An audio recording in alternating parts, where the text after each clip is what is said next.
Right, your first exercise I'd like you to do is to create a wading pole like this, roughly about shoulder height, with a hole in the top, with a lanyard through it. And then what I'd like you to do once you've created it, do it over the fire and fire harden it. And then take your tracker,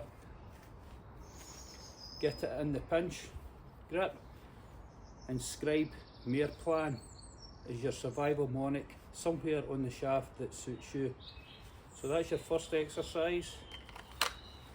So away you go and try that one. The next exercise I'd like you to do with your tracker is create yourself a bow drill set. So the hoof board, the drill and the bow.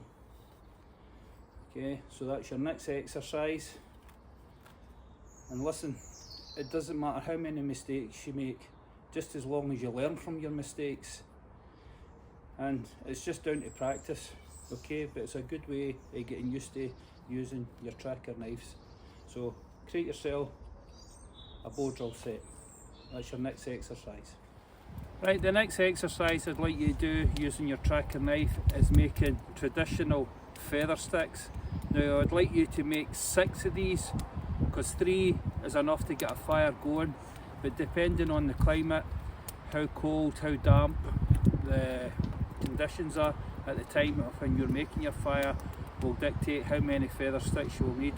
And I find 6 is probably the most, and that'll cover every eventuality. It can be pouring down with rain, snowing heavy, and 6 will definitely get it.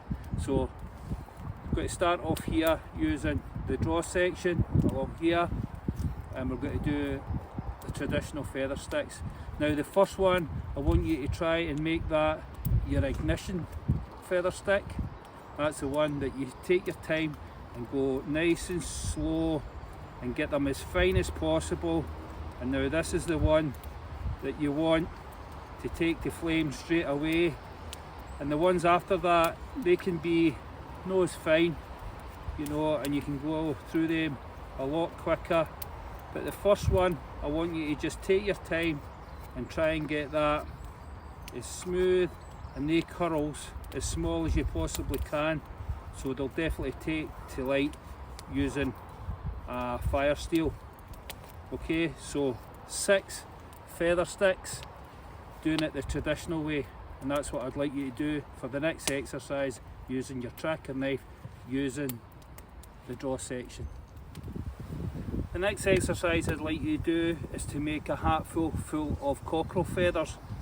So using the draw section again, get it into where you're happy, get it like so. Make sure you're left with that small shaft, and that's your cockerel feathers. So a hat full of them is your next exercise. Your next exercise then is a hat full of draw feathers. So get your thumb thickness piece of wood and start doing your draw feathers. Just looking at the techniques that I've left in the catalogue, the techniques on the tracker knives, and whatever one you want, just use that. So a hatful is the next exercise for you.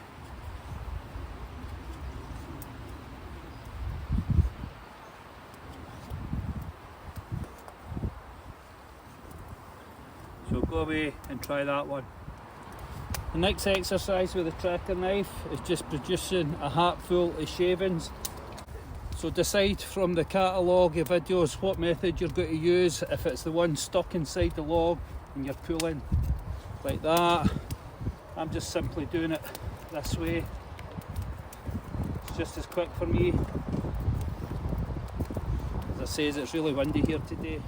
Right, so a good hatful of shavings, or if you've got a foraging bag like this one here, he's topped up, get that filled right up.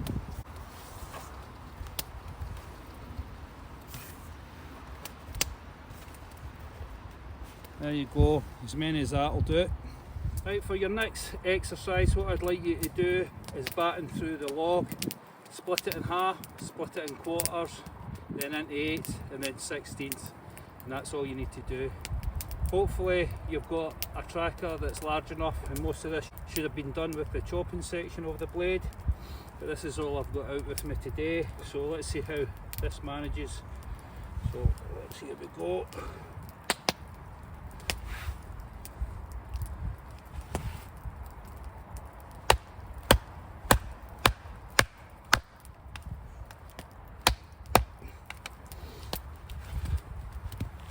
Oh, it's actually split it. Bit small for it, but we'll get there.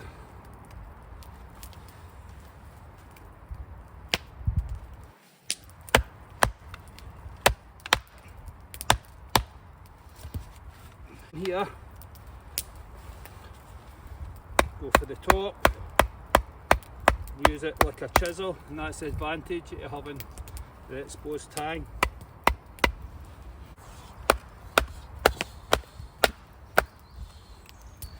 There we go, nearly. Turn it round, half the blade in. There we go. So that's us got it in half, so that's the first stage. Half it again. This time the knife can span over the top, so it should be no bother to it.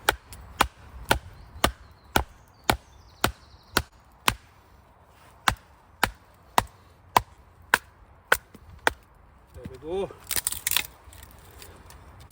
Next half.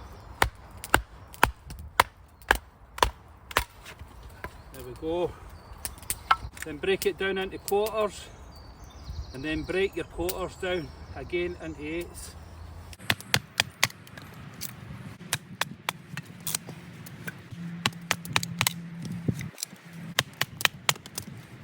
There, and get it broken down into eighths, and then break each section down again till we've got 16ths.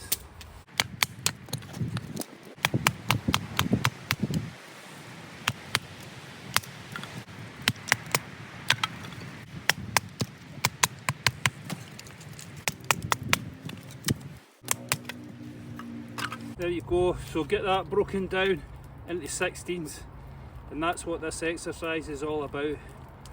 Some of the wood will run really good and you'll be able to batten through it. As you can see, there's a lot of small knots on this, but just do your best. And listen, there's no wrong and right at this. Just keep practicing at it, and make sure when you can to use the chopping section as much as you possibly can, because that's basically the thickest part and it's designed for doing splitting and battening. So that's your next exercise. Go away and break your log down into 16ths. Right, for the next exercise, what I would like you to do is cut yourself 10 sticks, approximately 1 inch to 2 inches thick, like so, and make sure that they're green, fresh wood. And then with these 10 sticks, these are going to be used for tri-sticks. So first of all, what I would like you to do is number them off. Now let's see which one. This is number 1, numbered. Just get the knife in the pinch grip and scribe into the wood, just for a bit of practice, and number off each stick from 1 to 10. Now when you see traditionally the tri-sticks getting done, you'll see that it has different notches all the way down the tri-stick. Well, what I'd like you to do is just to pick one notch, like I have here, and it's a saddle notch.